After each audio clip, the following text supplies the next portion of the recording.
Em vẫn đang tìm kiếm một làn mi cong, một vòng tay ấm áp, chợt thức giấc ngủ dài và thấy em không bên anh.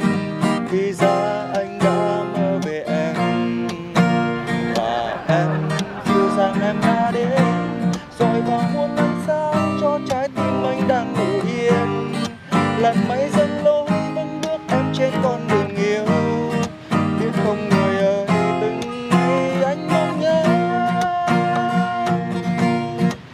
Và rồi anh sẽ bay lên bên nơi bầu trời để cất tiếng hát yêu em cho đến mãi sau cuộc đời.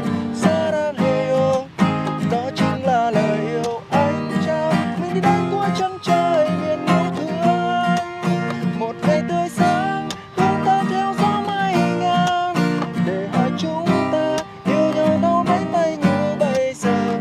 Saranghae, tình yêu ấy xin nguyện cầu hạnh phúc dâng trào, tình thắm thức trên